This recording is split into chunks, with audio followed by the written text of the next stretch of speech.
Legisladora Chávez, tiene usted el uso de la palabra.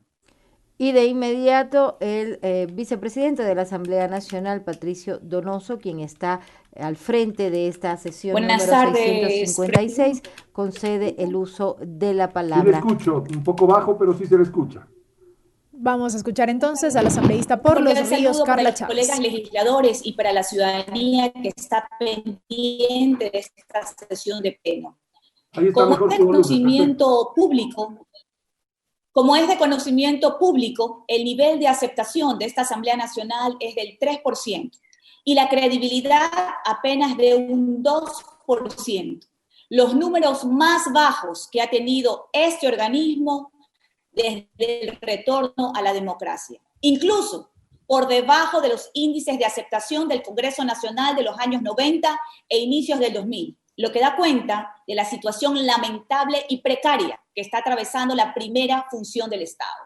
Varios son los factores que han llevado a la Asamblea Nacional a este escenario, como es la falta de independencia con el Ejecutivo, la escasa fiscalización o una fiscalización selectiva, actos de corrupción, leyes económicas que han favorecido a unos pocos y han perjudicado a las grandes mayorías, a la mayoría de los ecuatorianos, entre otros factores. Pero este escenario no se construye de manera deliberada, sino que existe un andamiaje jurídico que ha permitido aquello. Siendo la ley orgánica de la función legislativa del denominado congresillo la vía para conseguir aquello. Ley, pues, en la que proliferan vacíos normativos, contradicciones, inconstitucionalidades y artículos ambiguos, cuyo alcance jurídico dependerá de la urgencia o la coyuntura de turno.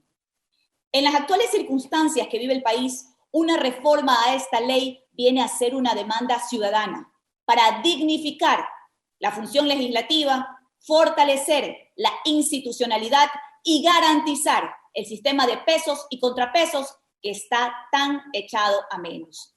En este contexto, el informe del proyecto de ley que fue aprobado por la Comisión de Justicia y Estructura del Estado en mayo del 2019, es decir, hace más de un año, tiene varios elementos interesantes que permitirán conseguir los objetivos planteados.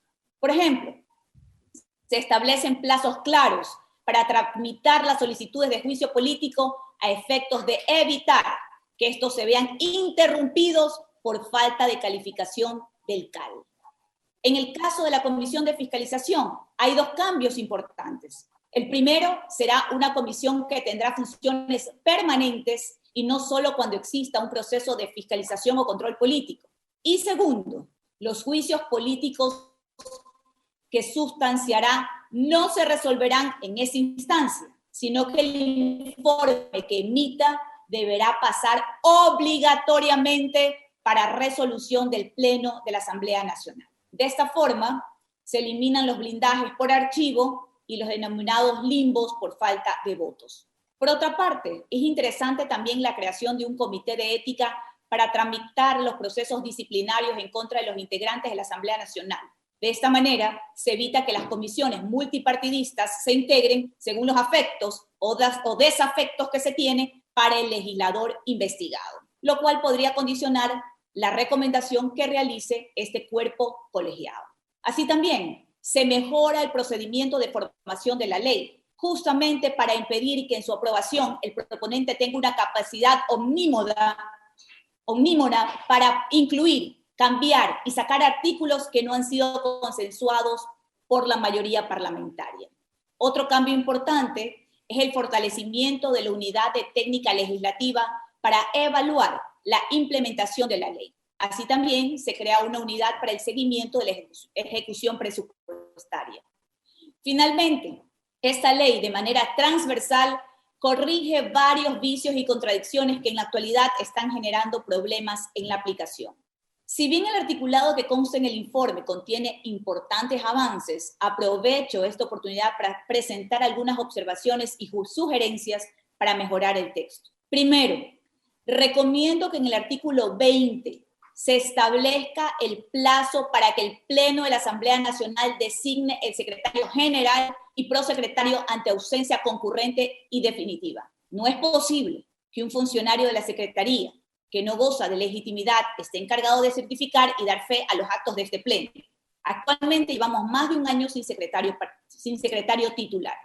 Segundo, sugiero que en el artículo 166, que tiene que ver con el procedimiento sancionatorio hacia los asambleístas, se establezca la posibilidad de ser procesados y sancionados políticamente cuando medie una situación de rebeldía, ya que una ausencia deliberada podría interrumpir la consecución de la sanción y destitución.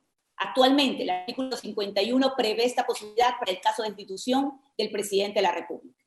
Tercero, recomiendo que la redacción del artículo 78, relativo a los sujetos pasivos de enjuiciamiento político con rango de ministros, guarde conformidad con lo dispuesto por la Corte Constitucional en la sentencia número 111 IC-20. De esta forma, garantizamos que los secretarios de Estado, ministros sectoriales y ministros coordinadores que ejerzan funciones de rectoría en las políticas públicas, conforme al artículo 154 de la Constitución, puedan ser procesados políticamente.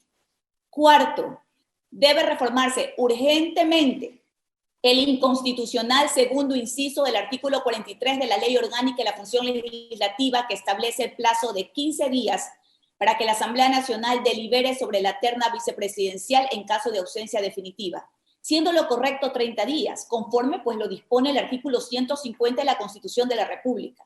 Esa ambigüedad en los plazos allana el camino para que el primer candidato de la terna pueda ser posesionado por haber operado el Ministerio de la Ley.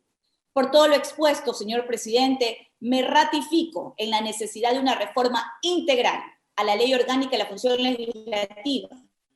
Es momento de que el primer poder del Estado